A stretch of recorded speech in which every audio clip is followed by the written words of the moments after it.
વિદ્યાર્થી મિત્રો, તરલના યાંત્રિક ગુણધર્મો એમાં 1 થી 6 દાખલા આપણે જોયા હતા. આજે ઉદાહરણ 7મું જોઈએ. બેભાન કરેલા એક કૂતરાની મોટી ધમનીમાંથી વહન પામતી લોહીને વેન્ચ્યુરી મીટર મારફતે અન્ય માર્ગે વાળવામાં આવેલ છે. વેન્ચ્યુરી મીટરના પહોળા ભાગનું ક્ષેત્રફળ ધમનીના ક્ષેત્રફળ જેટલું છે, 8 મિલીમીટર સ્ક્વેર, અને સાંકડા ભાગનું આપેલું છે. ધમનીમાં દબાણનો તફાવત આપેલો છે. તો ધમનીમાં વહેતા લોહીની ઝડપ એટલે પહોળા ભાગ પાસેનો વેગ શોધવાનો છે. તમને જે આપ્યું એ લખી દઈએ. કેપિટલ એ પહોળા ભાગનું ક્ષેત્રફળ 8 મિલીમીટર સ્ક્વેર એટલે -6 મીટર સ્ક્વેર. સાંકડા ભાગ માટે 4 × 10⁻⁻6 મીટર સ્ક્વેર. દબાણનો તફાવત આપ્યો છે 24 પાસ્કલ. લોહીની ઘનતા આપી છે ρ 1.06 × 10⁻³ SI એકમ. તો મિત્રો, આપણે વેન્ચ્યુરી મીટરની જો થિયરી તૈયાર કરેલી હોય તો કદાચ ખ્યાલ આવે. આપણે સાંકડા ભાગ પાસે વેગ શોધેલો હતો. અહીંયા પહોળા ભાગ પાસેનો વેગ છે. સૂત્ર હું લખું છું. દબાણનો તફાવત બરાબર 1/2 ρ V1 square capital A by small a square -1. કિંમત મૂકી દઈએ 24 ગુણ્યા 2. આ 2ને હું સામે લઈ ગયો. રો રવા દેમ છું. V1 સ્ક્વેર શોધવાના છે. કેપિટલ A 8 × 10⁻⁻6 ડિવાઈડ બાય 4 × 10⁻⁻6 નો વર્ગ -1. આ ભૂલી જવાય આપણાથી ઉતાવળમાં. એટલે 24 × 2 = 48. Rho 1.06 × 10⁻³ into V1 square into 8/4 2 નો વર્ગ 4 એટલે 4 - 1 એટલે 3 થશે. V1 સ્ક્વેર બરાબર 48/3 ગુણ્યા 1.06 × 10⁻³ એટલે V1 સ્ક્વેર 15.09 ગુણ્યા 10⁻³ હવે વર્ગમૂળ લેવાના હોય તો 10⁻³ બેકી સંખ્યામાં જોઈએ. એટલે 2 વિકલ્પ, કાં 2 કરો કાં 4 કરો. તો દશાંશ ચિહ્નનું ડાબી બાજુ ખસેડું. 1.509 તો ઘાત વધારવાની એટલે -2. હવે વર્ગ લઈ લો. વર્ગ V1 બરાબર √1.509 × 10⁻² એટલે લગભગ જવાબ આવે છે 1.22 ગુણ્યા 10⁻⁻1 એટલે કે 0.122 મીટર પર સેકન્ડ. આ આપણો 7મો દાખલો. પ્રશ્ન એક જ હતો. આ P1 - delta P means P1 - P2 એ ખબર હોવી જોઈએ. આગળ જઈએ. 8મો એક્ઝામ્પલ. એક આખા ભરેલા બોઈંગ વિમાનનું દળ આપ્યું છે. તેની પાંખોનું કુલ ક્ષેત્રફળ આપ્યું છે. તે આટલી ઝડપથી સમક્ષિતિજ ઉડ્ડયન કરી રહ્યું છે. પાંખોની નીચે અને ઉપરની સપાટીઓ વચ્ચેનો દબાણનો તફાવત શોધો.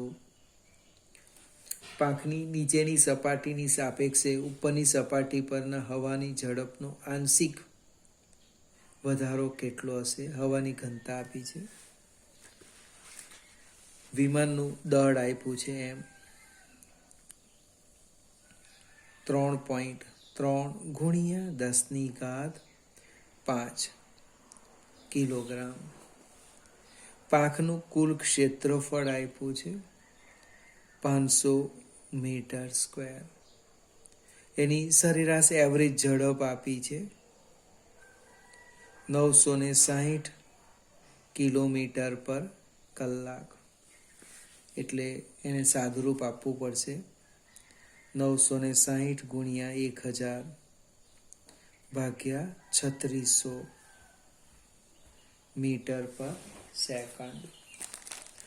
એટલે જવાબ શું આવે 960 ગુણ્યા 1000 ભાગ્યા 3600 એટલે 266.7 મીટર પર સેકન્ડ.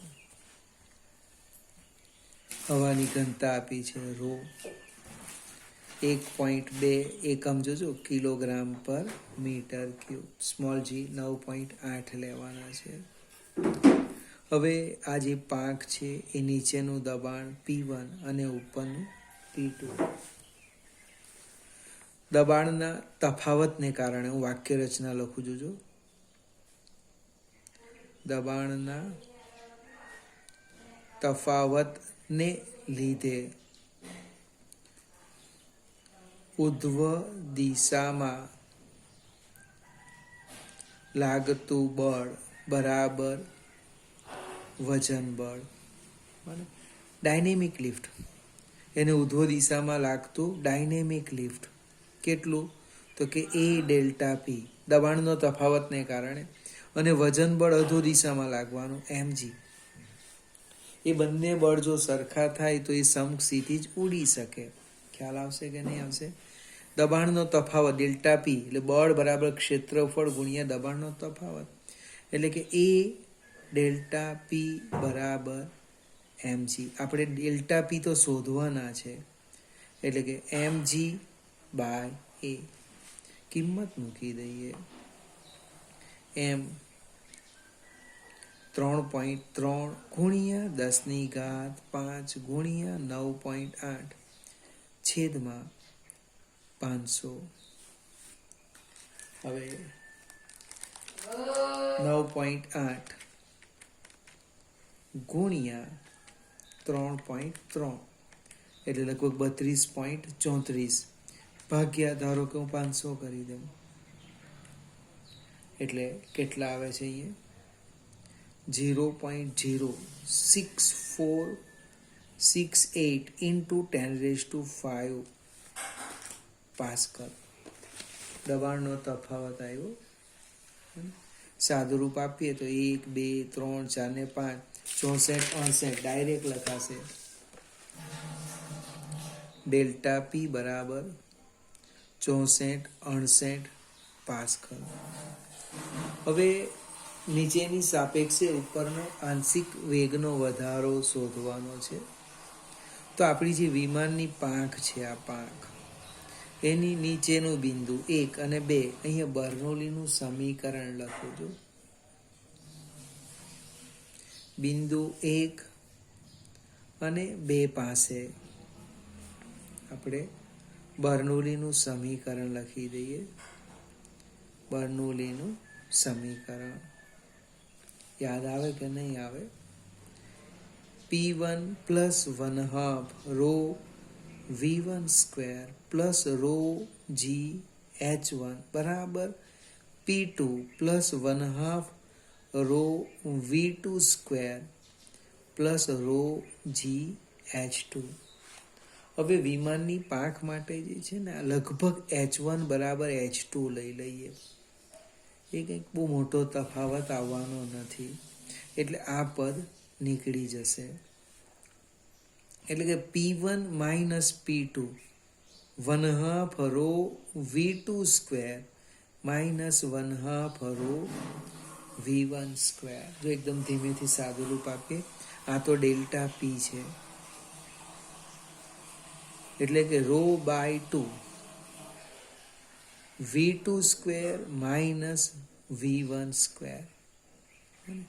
અને આમ પણ લખાય twice delta P by rho. જોજો વાક્ય રચના V2 minus V1, V2 plus V1. આ બેને આપણે સામે જ રવા દઈએ અહીંયા.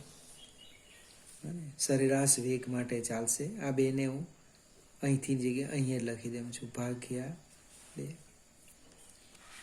એટલે તમે ચેક કરો, V2 પ્લસ V1 બાય 2 સરેરાશ વેગ એ આપણે મને શોધેલો છે. એવરેજ કેટલો છે એનો સરેરાશ વેગ? 266.7 આવ્યો એવરેજ વેગ. અને 266.7 મીટર પર સેકન્ડ. એનો અર્થ શું થવાનો કે V2 માઇનસ V1 બરાબર ડેલ્ટા પી બાય રો સરેરાશ વેગ, એવરેજ. અને આપણે શું કહેવાના? સરેરાશ વેગ. કિંમત મૂકી દઈએ, 6468 ડિવાઈડ બાય ઘનતા લગભગ આપી છે 1.2 ઇન્ટુ સરેરાશ વેગ 266.7. એટલે સાદુરૂપ આપીએ 64.6468 ભાગ્યા 1.2 ભાગ્યા 266.7 એટલે લગભગ 20.21 જેવા આવે છે. 20.21 મીટર પર સેકન્ડ. હવે વેગનો આંશિક ફેરફાર માંગેલો છે. વેગનો આંશિક ફેરફાર, આંશિક વધારો. એટલે હું આમ લખું, V2 માઇનસ V1. જગ યાદ આવે તો ઠીક, નહીં તો કાંઈ નહીં. નિરપેક્ષ ભાગ્યા સાચું મૂલ્ય, આંશિક સાપેક્ષ ત્રુટી. એટલે અહીંયા થવાનું 20.21 ભાગ્યા સરેરાશ વેગ આપણે 266.7 જે આવે એ આપણો જવાબ જોઈ લઈએ. 20.21 ભાગ્યા 266.7 એટલે લગભગ 0.075 એટલે 8, 0.08 એકમની આવશે, કારણ કે એક જ ભૌતિક રાશિનો ગુણોત્તર છે. એને અને ટકામાં ફેરવવું હોય તો V2 માઇનસ V1 સરેરાશ વેગ V ગુણ્યા 100 બરાબર 8%. એટલે નીચે જે પાંખની નીચેની હવા છે એના કરતાં ઉપરની હવાનો વેગ 8% વધુ હોવો જોઈએ. નીચેની હવા કરતાં ઉપરની હવાનો વેગ કેટલો? 8% વધુ હોવો જોઈએ. આ 5 માર્કમાં પૂછી શકાય એવો દાખલો છે. ને બીજું કે એપ્લિકેશન છે. વિમાન ઉડતું આપણને ખ્યાલ છે, એટલે સંભાવના. આગળ જઈએ. 9મો એક્ઝામ્પલ.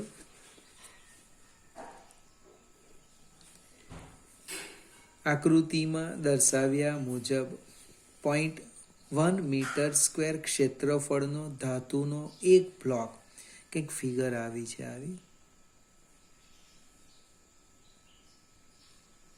આ એક મને લાગે ધાતુનો બ્લોક લાગે છે.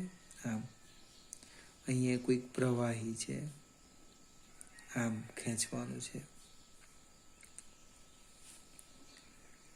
ક્ષેત્રફળ આપેલું છે 0.1 મીટર સ્ક્વેર.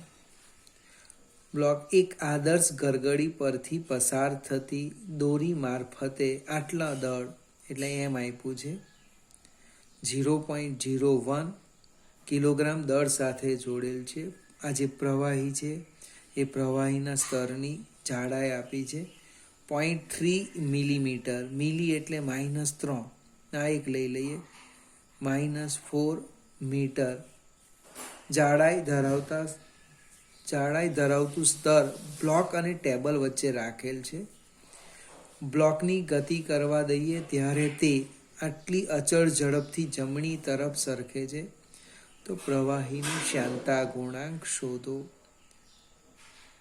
0.0885 મીટર પર સેકન્ડ.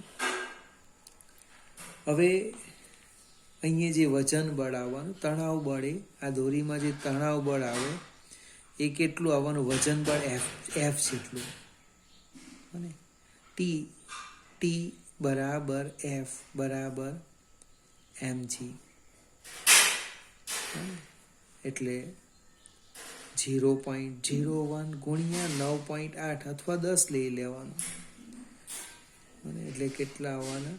9.8 એટલે 0.098 ન્યૂટન. 100 એટલે ખસે ને 2 દશાંશ. હવે શાંતા ગુણાંક, આ થિયરી આવડવી જોઈએ. તો કે પ્રતિબળ છેદમાં વિકૃતિનો દર. યાદ આવે કે હું લખું છું અહીંયા સાઈડ પર ફિગર કંઈક આપણી આવી હતી આવી, અને આ વી ડેલ્ટા ટી હતું અને આ એલ, અને વિકૃતિનો દર લખેલો. શું લખેલું? તો કે વી, આ આપણે વી ડેલ્ટા ટી, આપણે આમ લખ્યું હતું V delta T by L. આ વિકૃતિનો છેદમાં ડેલ્ટા ટી. યાદ આવે કે નહીં આવે? આ લખેલું હતું વી ડેલ્ટા ટી. આ વિકૃતિ સામેની બાજુ ભાગ્યા પાસેની ખૂણો છેદમાં સમય એટલે ડેલ્ટા ટી નીકળી ગયા એટલે શું લખલું? વી બાય એલ.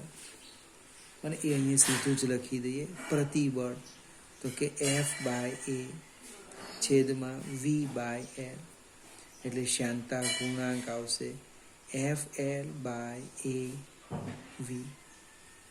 કિંમત મૂકી દઈએ આપણે જે આપી છે. એફ 0.098 ઇન્ટુ એલ 3 ગુણ્યા -4, આપણે ડાયરેક્ટ ફેરવી દીધું છે, ડિવાઈડ બાય ક્ષેત્રફળ મીટરમાં છે. વી એ પણ 0.085. સાદું રૂપ આપીએ આપણે 0.098 ગુણ્યા 3 ભાગ્યા 0.1 ભાગ્યા 0.085 એટલે 34.58 ગુણ્યા 10⁻⁻4 બને SI યુનિટ. સાદું એક પ્રશ્ન હતો આ શાંતા ગુણાંકનો. પ્રતિબળ છેદમાં વિકૃતિનો દર એટલે વિકૃતિ ભાગ્યા સમય. અહીં મેં રફ કામ કરેલું છે, આવું નહીં લખવાનું. વિકૃતિ ભાગ્યા સમય. વિકૃતિ એટલે ખૂણો, ચાપ ભાગ્યા ત્રિજ્યા. V delta T into by L by delta T. આ નીકળી ગયું. આ રીતના લખાય.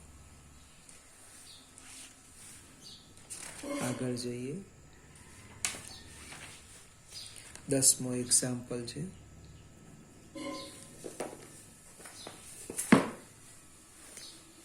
એક ટાંકીમાં 20°C તાપમાને ભરેલા તેલમાં થઈને પતન પામતા 2 મિલીમીટર ત્રિજ્યાના એક કોપર બોલનો અંતિમ વેગ આટલો છે.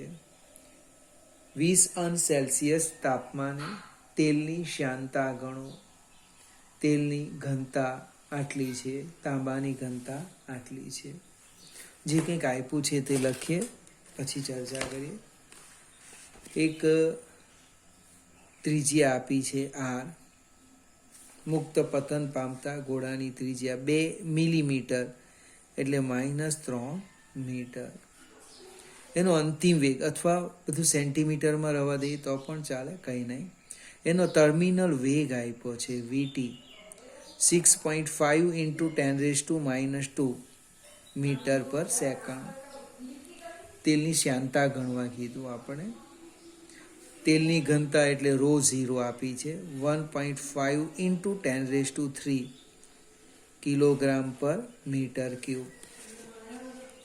તાંબાની ઘનતા પણ આપી છે ρ 8.9 ઇન્ટુ 10⁻³ કિલોગ્રામ પર મીટર ક્યુબ. આ તો આપણી પાસે રેડીમેડ સૂત્ર છે.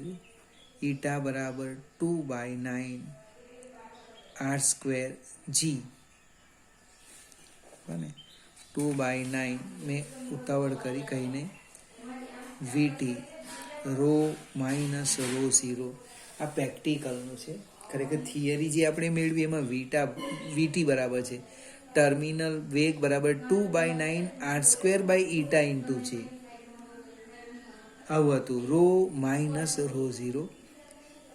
મારાથી આ લખાઈ ગયું ઈટા બરાબર 2/9 r²g/vt ρ માઇનસ ρ0. વિદ્યાર્થી મિત્રો, આમાં તમે બધી જ કિંમત મૂકો એટલે જવાબ આવી જશે. જો 2/9 r², 2/2 4 ગુણ્યા 10⁻⁻6 9.8 છેદમાં વીટી 6.5 ઇન્ટુ 10⁻² અને 8.9 ઇન્ટુ 10⁻³ માઇનસ 1.5 10⁻³ માઇનસ નહીં આવશે પ્લસ. સાદુરૂપ આપવું એટલે જવાબ આવી જશે. ફરીથી આજે જે 4 દાખલા કે 3 ગણ્યા એ 3 અલગ અલગ પ્રકારના હતા. એટલે શાંતિથી વિડીયો જોજો. કદાચ સ્કૂલ ચાલુ થાય તો ફરીથી આપણે આની ચર્ચા કરીશું.